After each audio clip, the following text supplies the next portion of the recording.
पप्या मला त्या अधिकाराची जाणीव आहे पण आता तो रुसवा कसा काढू हे मला कळत नाहीये आणि संसारातले हे असे एक्सपिरियन्स इतक्या लवकर माझ्या वाट्याला येतील ना असं मला वाटलं नव्हतं. मग स्वतःला नशीबवान समज. जी मुलगी कधी कुणावर रागावत नाही रुसत नाही ती मुलगी तुझ्यावर रुसली तिच्या रुसण्याचा जरा आनंद घे. अशानच प्रेम वाढत असतं भावा. ए पप्या आता ना ही फालतूगिरी आहे ना फुल स्टॉप कर कळलं आणि थोडा विचार कर विचार. अरे आता या हनीमूनच्या प्रवासात जर ती माझ्याशी बोललीच नाही ना तर संपूर्ण ट्रॅव्हल माझा बोरिंग होऊन जाईल. हा आयडिया. मला काय वाटतं माहिती का भावा सारंग तुमचा हा होणारा प्रवासच तिचा हा रुसवा हळूहळू हळूहळू माग टाकत जाईल. तुमचा हा एकत्र सहवासच तिचा रुसवा घालवण आणि तुमच्यात प्रेम वाढवण. कळतंय का काही? माझ्या मुलाला रावदादांनी मारलं त्याच्यावर नको नको ते आरोप केले त्याचं तुम्हाला काहीच वाटणार नाही ना. माधवी जरा शांत हो. कशी शांत होऊ सांगा ना. रावदादा माझ्या युवराजला माफी सुद्धा द्यायला तयार नाहीयेत. खरं सांगायचं ना तर त्या मुक्ताच्या पळून जाण्यामध्ये दत्ता भाऊ सुद्धा तेवढे जबाबदार होते जेवढा माझा युवराज होता. तरी सुद्धा आरोपी फक्त माझा युवराज का? अगं आज काय झालंय का तुला? म्हणजे आता आणखीन काही केलं हिने? बघा ना सकाळपासून माझ्या मागे लागलीये आणि सारखं काय विचारते. सारंगचं लग्न झालं ना आता वंश तुम्ही कधी जाणार घरी तुमच्या कधी जाणार घरी तुमच्या सारखं विचारते. काय आम्हाला घरी पाठवून युवराजचा अपमान धुवून निघणार आहे का? दाजी त्याला माफी देणार आहेत का? नाही तसं असेल तर आम्हाला तू सांग ना आम्ही आमची बॅग पॅक करतो आणि घरी जातो. काय काय झालंय काय तुला माधवी? काय झालंय? अहो तुमच्या जयाला तुमच्या डोळ्यासमोर जर का मारलं असतं ना तर तुम्हाला समजलं असतं काय झालं ते.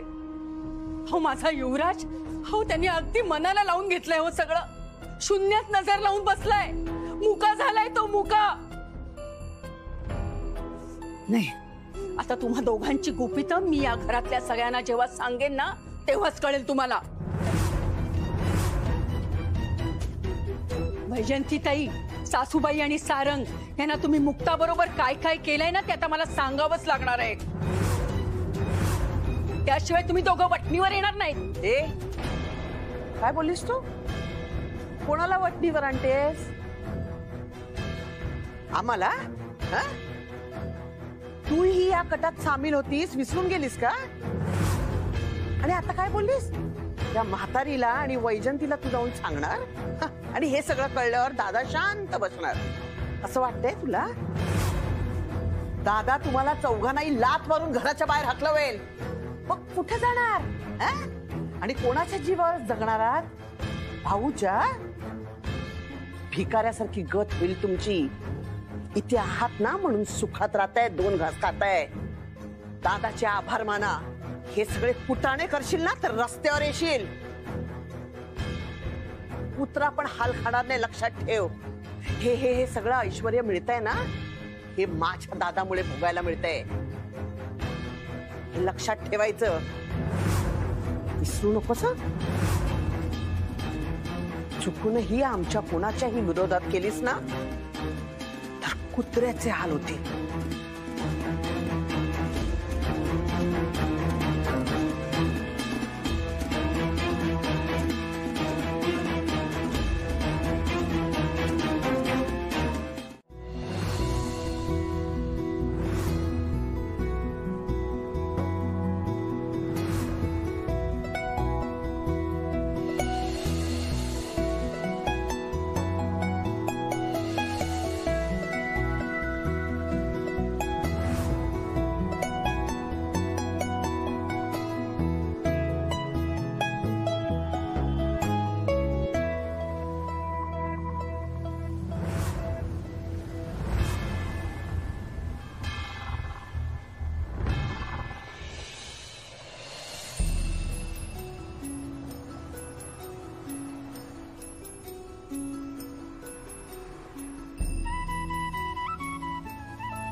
एक मिनिट थांब.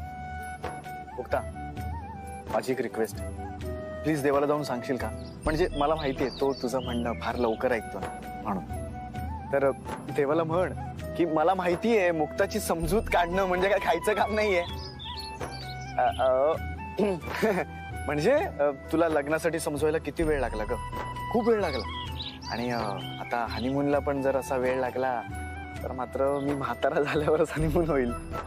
म्हणजे मिठी मारायला तरी किमान 5 मिनिटं लागतीलच ना. सो देवा, जरी मुक्तानी प्रार्थना केली ना की तिला हनीमून नकोय, तर तिचं ऐकू नकोस. कारण हनीमून एकट्याने होत नसतो ना. आणि मी तिच्यासाठी खूप छान छान प्लॅन करून ठेवलेत ना. सो प्लीज त्यामध्ये मला सक्सेस दे.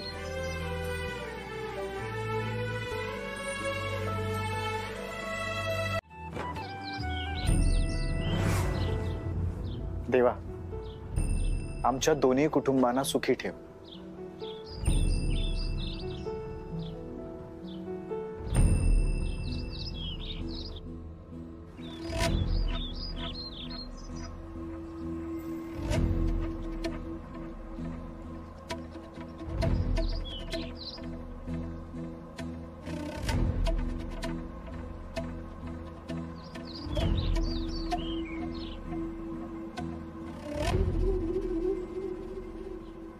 तुम्हाला माहित नाही तुमचे घरचे नाटक करतात, पण माहीत तरीही काही तक्रार नाही.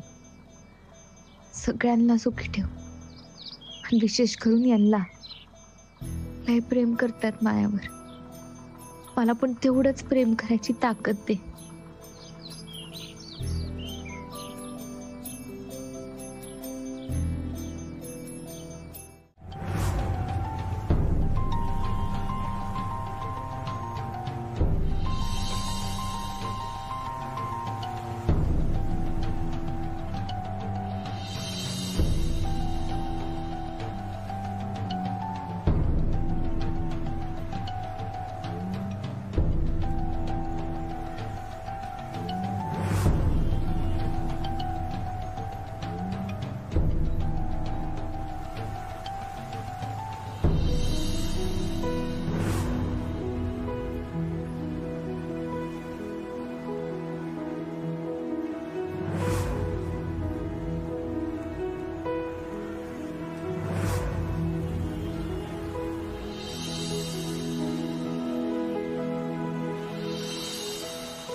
माधवी, माधवी, काय? माधवी, मला टोमणे मारणं बंद कर. मी कुठे टोमणे मारले तुम्हाला? तुला काय वाटतं मला कळत नाही? तुझा नेमका प्रॉब्लेम काय आहे? माझ्या युवराजवर नको नको ते आरोप केले, त्याचा अपमान केला गेला आणि तुम्ही नुसते बघत उभे राहिलात.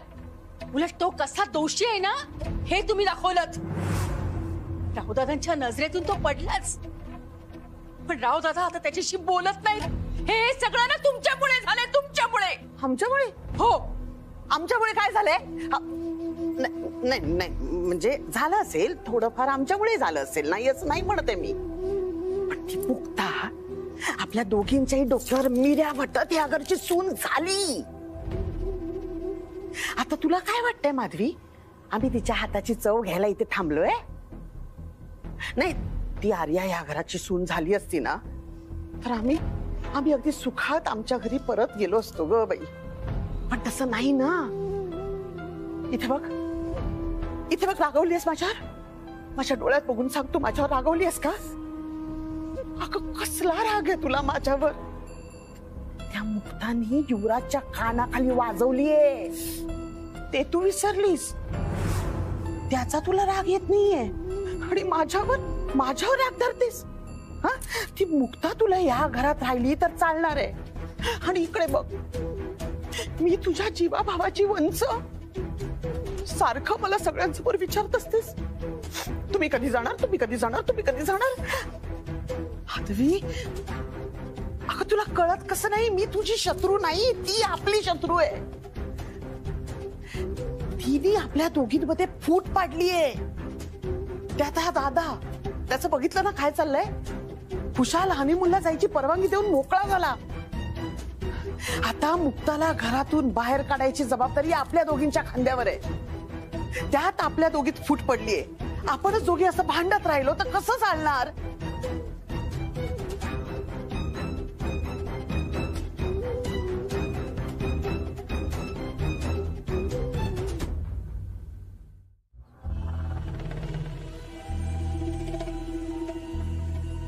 माधवीला असा प्रश्न पडला होता की तू मुक्ताला हनीमूनला जायची परवानगी कशी काय दिली.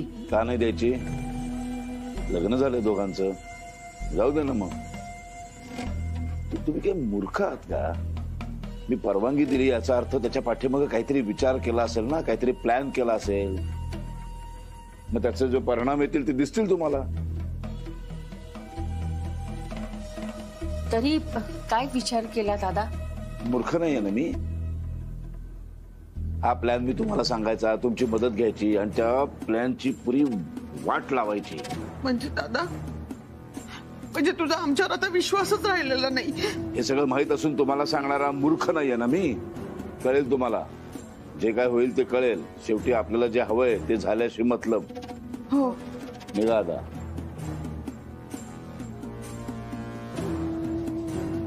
आणखीन काय विचारायचंय. आणखीन काही विचारायचं. ते बाहेर जाऊन ठरवा.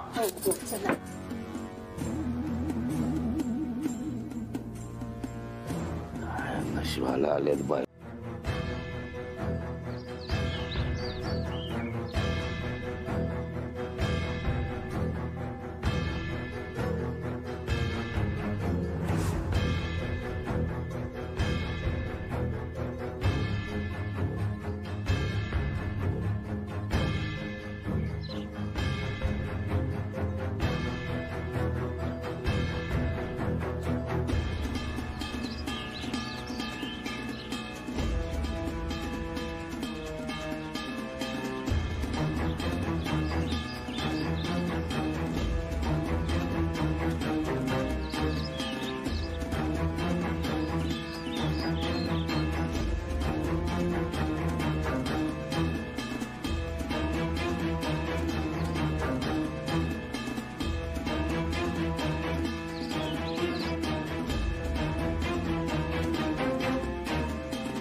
बिघडलं होतं असं म्हणत होती खरं काल.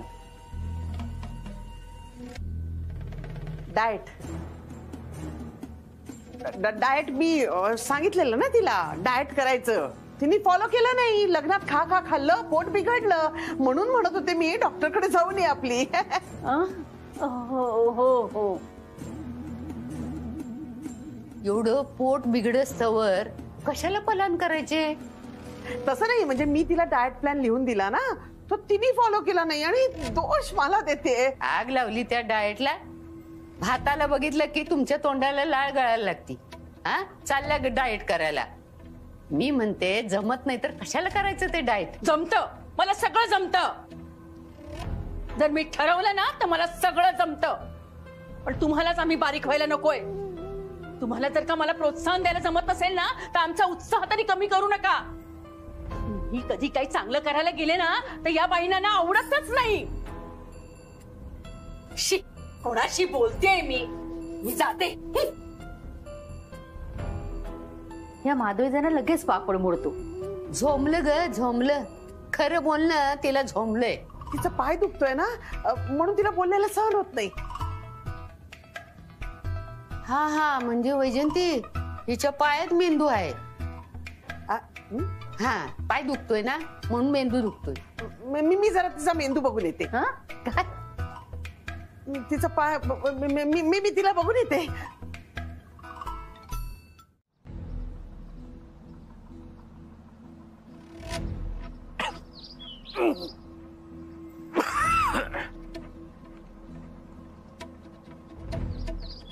आओ तुम्ही ना काय जास्त टेन्शन घेऊ. त्यांचे फोन असतील कुठंतरी पडलेले. आपण फोन केलेला पाहिला ना का ते करतील परत. ए चल, तुला काय कळत नाही. अग ती दोघं अशी फिरायला बिरायला गेलीत ना, ही गोष्ट त्या मोठ्या मालकांना अजिबात आवडलेली नसणार.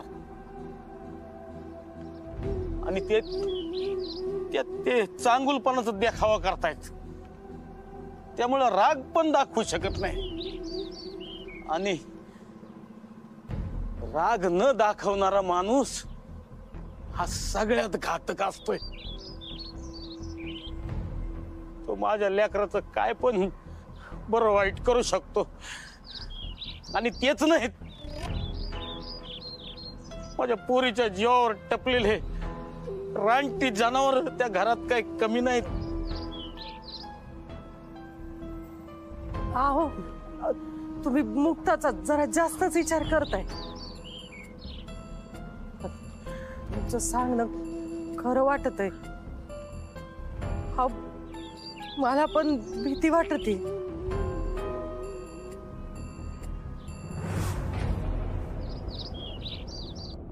आकाशात रंगच रंग पसरतो. तुला सांगतो, कोकणातला सूर्यास्त ना पाण्यासारखा असतो. पण ना मला सूर्योदय जास्त आवडतो. अंधाराला आपल्या कुशीत घेऊन आधी करडा रंग, मग नारंगी रंग, एक तांबडा रंग असा आकाशात पसरतो. सोबत पाखरांची किलबिल, कोंबड्यांचा आवाज, फुलांचा सुगंध, गार वाऱ्याची झुळूक, कालचं सगळं इसरून नव्याने जगण्याची आशा. एवढं सगळं सूर्योदय देतं. मुक्ता, तू याआधी ना तुला पाहताना पापणी लवूच नाही असं वाटायचं. आणि आता असं वाटतं की तू बोलताना थांबूच नाही. हे पण काय गंमत आहे ना मुक्ता. म्हणजे मला सूर्यास्त आवडतो आणि तुला सूर्योदय. म्हणजे तुला कळतंय का की आपल्या आवडीनिवडीमध्ये सकाळ आणि संध्याकाळ एवढा फरक आहे. अनबिलिव्हेबल. आणि हे आता आपलं लग्न झाल्यावर आपल्याला कळतं. वा, खरंय.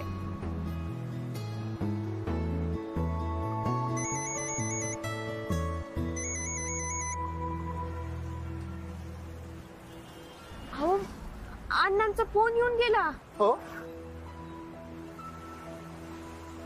अगं हो, मला पण येऊन गेला. अहो, आता आपण दोघांनी उचलला नाही म्हणजे त्यांना लई टेन्शन आलं असणार. हो, एक काम कर, त्यांना फोन कर. लगेच करते. हा.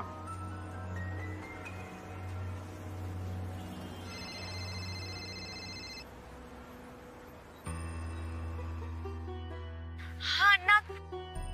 अय मुक्ता, अगं कुठं आहे तू? तुझं सगळं ठीक आहे ना तिथं? तुम्ही फोन केला होता ना? फोन म्हणजे तुम्ही दोघं तिथं पोहोचलात की नाही त्यासाठी फोन करत होतो. तुम्ही दोघांनी फोन नाही उचलला, मग काळजी वाटली ना आम्हाला इथं. अहो अण्णा, आम्ही फोन गाडीतच विसरलो होतो आणि बाहेर तळ्यावर गेलो होतो तिकडं.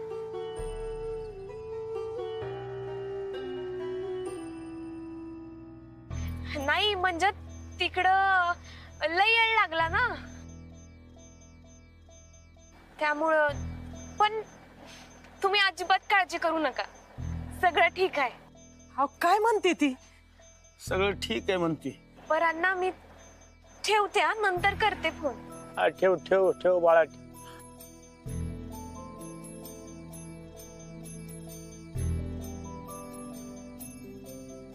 आई राजा सांभाळ माया पोरीला. कौतुक वाटतं मला तुझं. आता काय झालं? अगं इतक्यात तुझ्यावर एवढा वाईट प्रसंग आला पण तू तोंडातून चकार शब्द काढला नाहीस. लक्षात ठेव बाळा, जन्माला तर सगळेच येतात पण माणूस म्हणून आपलं वेगळेपण आपल्या वागण्यातून ठरत. हे बघ, तुला तुझ्या आईला शब्द द्यायचा आहे ना, दे, पण कधीच आपल्या शब्दापासून माग हटू नकोस. भले मी तुला म्हटलं की तसं नाही, असं कर, नाही, मी शब्द दिलाय आईला, मी तेच करणार. आपल्या शब्दापासून ढाळायचं नाही बाळा. आहे मी तुला शब्द नाही देऊ शकत कारण तुम्ही पाळू नाही शकत. माही तर फार अक्कल बंद पडले तुम्हा बाप लेकीन समोर. काय करायचं ते करा. अण्णा आता मी तेच बोलन जे मी करू शकत.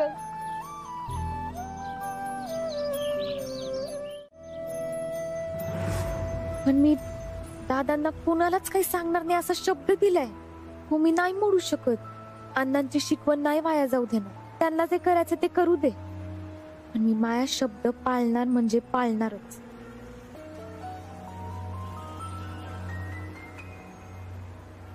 मुक्ता, कसला विचार करतेस? अहो काही नाही, म्हणलं पोचायला किती वेळ लागत? थोड्याच वेळात पोहोचू आपण. ए, तुला भूक लागली का? नाही नाही, एवढी नाही.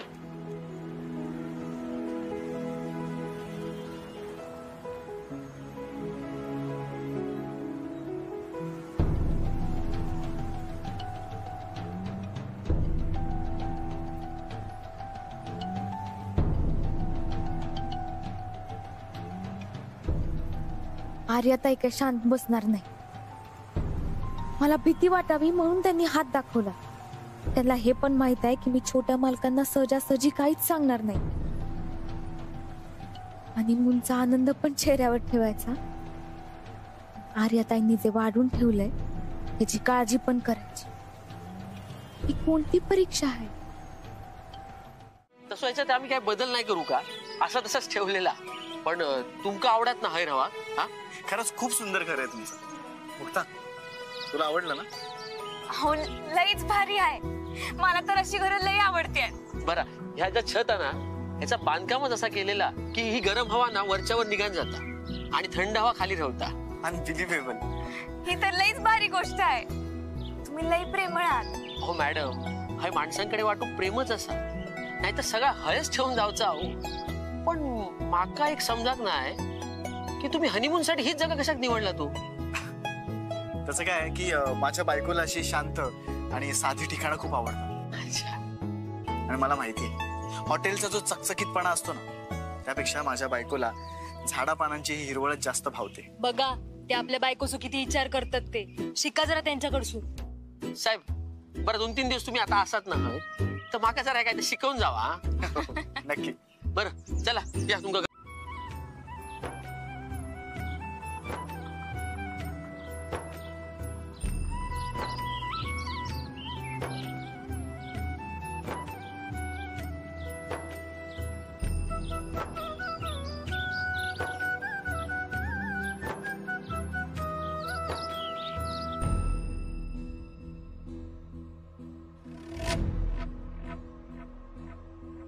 दादा,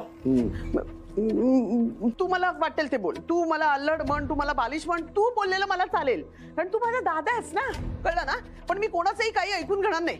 ही माधवी ती तोंडाला येईल ते वाटेल ते बोलत सुटली आणि त्या म्हातारी समोर बोलतेय मला. ही ना नगरकरांची सून होण्याची लायकीच नाहीये. ती फिट बसतच नाही ती आपल्या घरात. त्या मुक्ताचं तोंड कमी सुटलंय पण हिला तोंड जास्त फुटलंय. बस झालं दादा. नाही नाही, मी आता गप्प बसणार नाही यापुढे. मी दादा, तू सांग. नाही तुला तरी हे पटतंय का रे? हे सगळं तिच्या त्या निष्क्रिय नवऱ्यामुळे होतंय. बायका मुलांवरती कणभर सुद्धा वचक नाही त्याचा. त्या युवराजला सुद्धा स्वतःसारखं बनवून ठेवलंय पुचाट. या सगळ्यांना धडा शिकवण्याची वेळ आलेली आहे.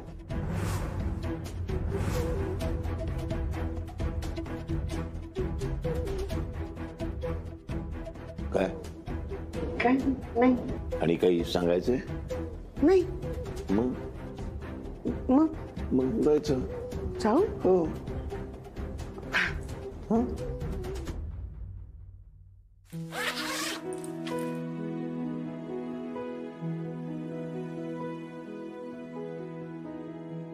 ठीक आहे चल. आलेच हा आंघोळ करून.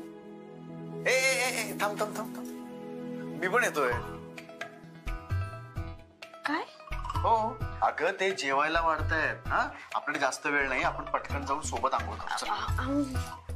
काहीतरीच काय म्हणताय तुम्ही? काहीतरीच नाही म्हणत आहे. हे बघ मुक्ता, आपण हनीमूनला आलोय की नाही? तर हनीमूनचा पहिला रूल काय असतो माहिती? सोबत आंघोळ करणं. चल पटकन जाऊ. ए ए ए मुक्ता मुक्ता.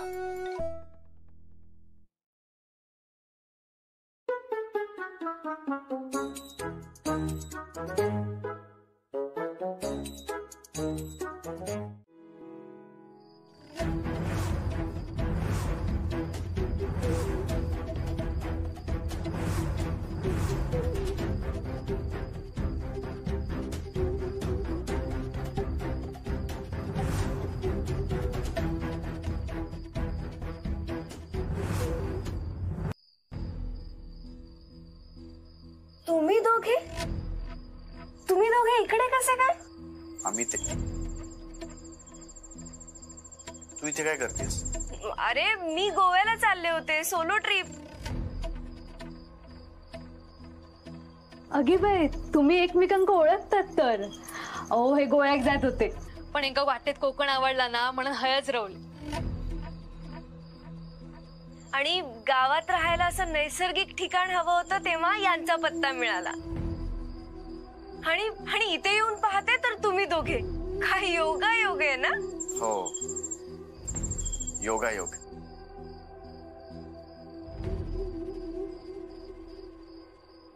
सारंग, तुम्ही इथे कोकणाच्या जंगलात हनीमूनला आलाय?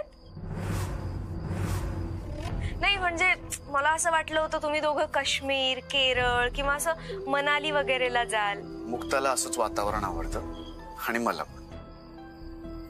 आय एम सॉरी, म्हणजे मला कळतंय तुम्हाला ऑड फील होतंय, पण मला खरंच माहिती नव्हतं. अरे आणि मला माहिती असतं तर. नाही नाही ऑड नाहीये. नाही रे, तुला नसेल वाटत काही, पण ही काही बोलत नाहीये ना, सो हिला काही वाटत असेल. अहो नाही नाही, योगायोग घडत असते. कसं आहे, काही गोष्टी आपल्या हातात नसतात ना. चला गप्पा मारू, तुमच्याकडे अजून 2 दिवस असत. हे असत आपल्याकडे 2 दिवस राहा. आधी पोटातले कावळे शांत करूया. चला मी जेवणाचं बघते. हा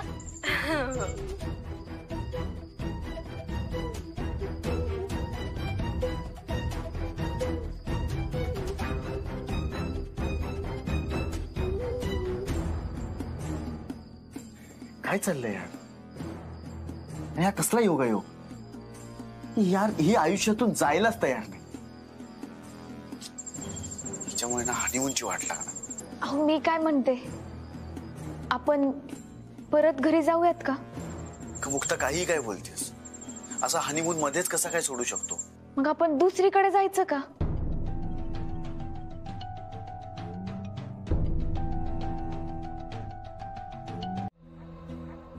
त्यामुळे त्या काही चुकीचं नाही करणार. आणि त्या इकडे आल्यामुळे मला जेवढा त्रास झालाय त्याहून जास्त त्रास छोट्या मालकांना झालाय. म्हणून तिने चुकून जर काही चुकीचं केलं, छोटे मालक काय करतील याची मला काळजीच आहे.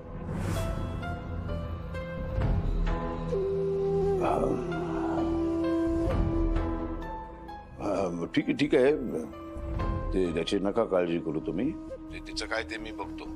तुम्ही तुमची ट्रिप पूर्ण करून या. बरोबर आहे तुमचं. सांगते यांना की हनीमून करूनच आम्ही घरी परत येऊ. ठेवते.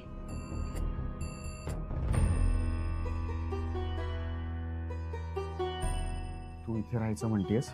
अहो, दादांचं म्हणणं मला पटतंय. ती जर काही चुकीचं करणार नसेल, आपण कशाला चुकीचा विचार करायचा? आपणच चुकीचा विचार करतो. त्या काहीच नाही करणार. तसंही त्या बदलल्यात ना आता. हे बघ मुक्ता, म्हणजे तुला काही प्रॉब्लेम नाही आहे ना? अहो, काही होणार नाही.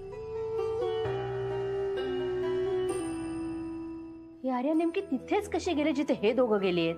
काय माहिती, योगा काय म्हणायचा, दुसरं काय. ती पण म्हणे कोकणातच फिरायला गेली ती, ते नेमकं ह्यांच्याच गावात गेली. एवढा योगा हे तिकडेच गेली? असू दे का, काही फरक पडत नाही, ती काही करू शकत नाही. सांगितलंय मी आणि सारंगला काय करायचं ते. हा, तू नको काय काळजी करूस, तू टेन्शन वगैरे घेऊ नकोस. कशी काय गेली? आता हे सगळं घरामध्ये कोणालाही सांगू नकोस. हे घरामध्ये ही अंबिका माधवी कशा आहेत माहितीये ना तुला? एवढंच जरी काही एक शब्द जरी कळला तरी त्याच्यावरनं अख्खं रामायण महाभारत सांगायला सुरुवात करतात. त्यामुळे अजिबात कुणालाही काहीही सांगू नकोस. आणि या विषयावर तर आपणही बोलूया नको, पण उगाच आपल्यामध्ये भांडण व्हायचं. आता मला जरा भूक लागली, जेवायला जाऊया का? पुढे आले मी.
प्रत्येक रात्री अशीच तुझ्या कुशीत झोप यावी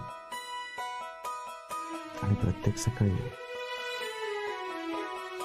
असंच तुझ्या स्पर्शाने जाग यावी.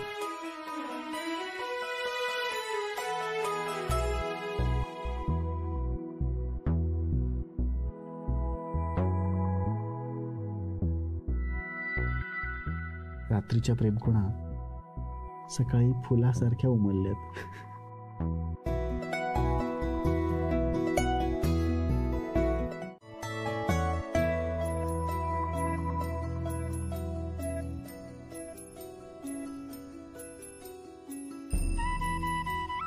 आता सावकाश डोळे उघड.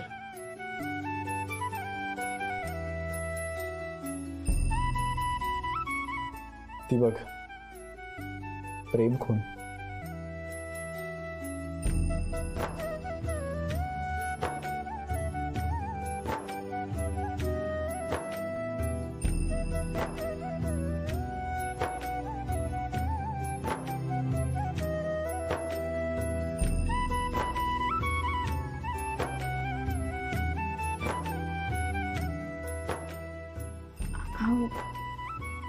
हे इकडं ठीक आहे, पण घरी असं काही करू नका. हा का? अगं घरच्यांना पण कळू दे ना माझं तुझ्यावर किती प्रेम आहे ते.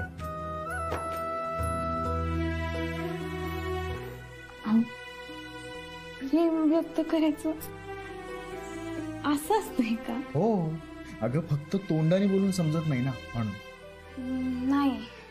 हो. नाही. हो. नाही.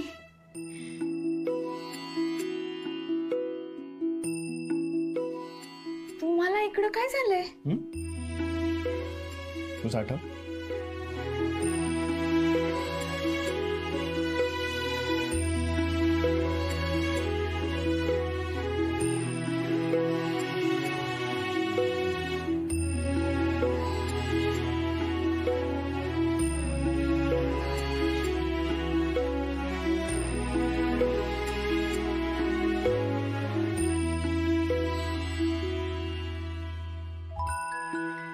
दोघांच्या अंगावर एक एक खून, जरा विचित्र वाटतंय ना? म्हणजे अजून एक एक तरी असायलाच हवी. चल.